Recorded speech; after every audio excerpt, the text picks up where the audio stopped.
Hi! In this lesson, we continue learning the hours of service regulations in detail, referring to the rules set forth by the Federal Motor Carrier Safety Administration. Let's start reviewing this topic from the very beginning, like we didn't even go over it in the previous lesson. The hours of service provisions focus on when and how long a driver is allowed to be on the job by setting specific limits on the amount of time a driver can operate a truck, and the total number of hours a driver can be on the job before he or she is prohibited from using the commercial vehicle. You must always follow the four limits. These are the 14-hour work window, the 11-hour driving limit, the 30-minute break requirement, as well as the 60-hour per 7-day or 70-hour per 8-day work limits. Let's break down each limit separately. The 14-hour work window. This window is generally considered a daily restriction.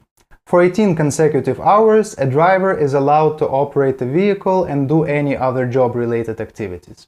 After 14 consecutive hours, a driver may not work or use the vehicle for work again until he or she has rested for another 10 consecutive hours. Driving is limited to the 14-hour period even if the driver has time off from work, such as lunch break or nap, during those 14 hours. This means that nothing can prolong this period. If the driver has started his working hours, worked for 1 hour and had nothing else to do all day, his 14 hours are still ticking, and he will not be able to resume work later. For example, the driver had 10 continuous hours of rest and started work at 6 a.m. He can no longer drive his truck after 8 p.m. that evening, which is 14 hours after he started work. He can do other things that don't involve using his truck after 8 p.m. No one can really stop him from that, but he can no longer drive the truck until he has rested for another 10 consecutive hours. I hope that's clear. Let's go to the next one. The 11-hour driving limit. During the 14 consecutive hours mentioned above, a driver is allowed to drive his truck for no more than 11 hours. The driver may spend a total of 11 hours driving during the 14-hour period. However, he's not allowed to drive for more than 8 hours without a break. After 8 hours of continuous driving, the driver is required to take a break for at least 30 minutes. Example. The driver has been resting for 10 consecutive hours. He then arrived at work at 6 a.m. and drove from 7 a.m. to 3 p.m. That's 8 hours behind the wheel. He then took a 30-minute break as required and then can drive another 3 hours until 6:30 p.m. That's a total of 11 hours driving plus 30 minutes of break time. After that, he cannot drive again until he has rested again for at least 10 consecutive hours. He can do other work after 6:30 p.m. because he still hasn't used all of the 14 working hours, but he can no longer drive a commercial vehicle on public roads with the purpose of approaching a pickup or delivery location, meaning he cannot use the truck for work. From this point, it's very easy to define the 30-minute rest break requirement. Hours of service regulations require that once 8 hours have elapsed since the start of continuous driving, the driver must take at least 30 minutes break before starting to drive again.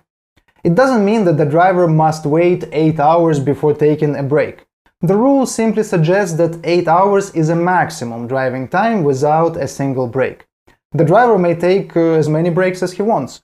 For example, if he drives for 1 hour and then takes a 30-minute break, he then has another 8 hours of driving before he is required to take another break of another 30 minutes. It's not all that complicated, right? And finally, the 60 or 70-hour work week limit. Pay attention, this one is a little bit tricky. In addition to the limits described above, there is a 60 or 70-hour limit. This limit is based on a 7 or 8-day period, starting at the time specified by a motor carrier to begin a 24-hour work period. This limit is called a weekly limit. However, it's not based on a set week, such as Monday through Sunday. The limit is based on a rolling or floating 7 or 8-day period. The hours of the oldest day in the floating period are deducted at the end of each new day. For example, if a driver works on a schedule of 70 hours per 8 days, when a new day begins, the current day would be the newest day in your 8-day period, and the hours the driver worked 9 days ago are excluded from the calculation. Let's look at an example of a driver's schedule. As an example, in the table you see on the screen, the driver has accumulated a total of 70 work hours over an 8-day period.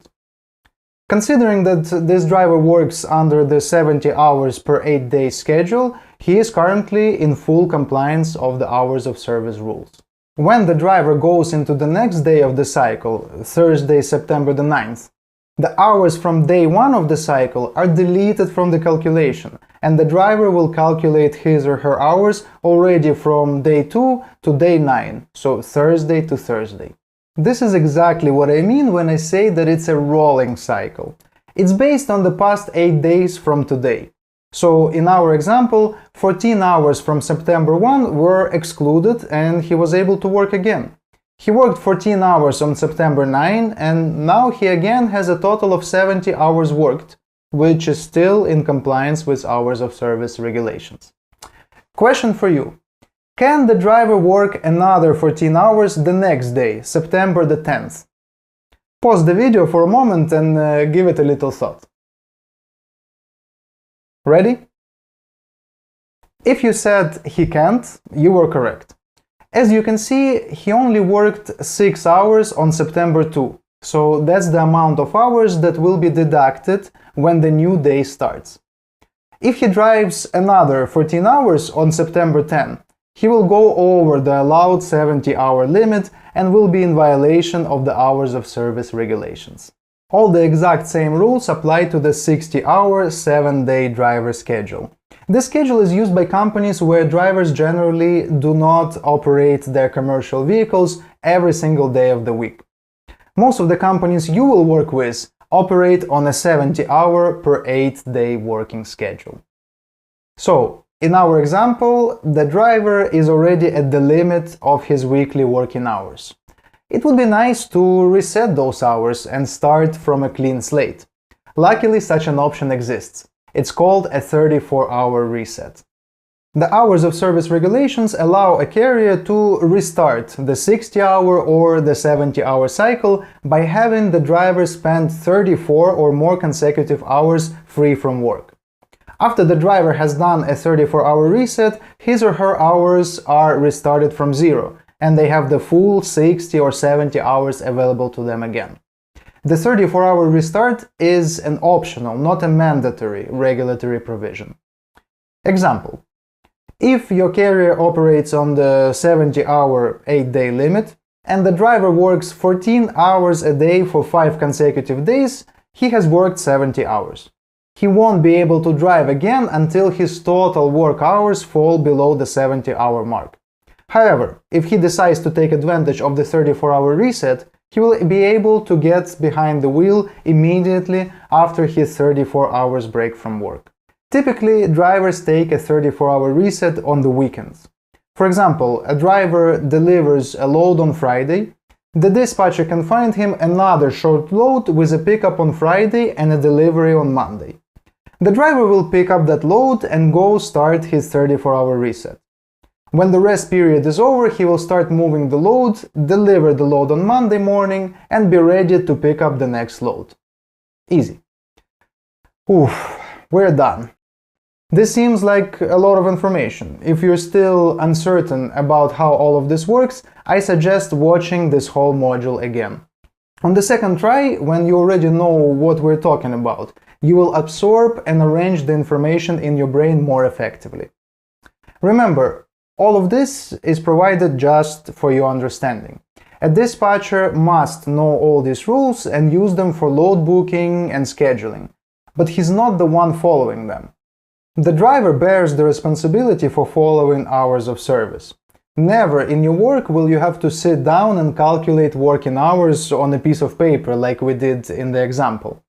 In most cases, you will simply call the driver and ask him, like, hey, how many hours do you have left today? Or something like, hey, do we have enough time or enough hours to do another short load this week? See, it's very simple. But you're here to become a true professional and get prepared for any work scenario. So make sure you learn all these rules before you proceed.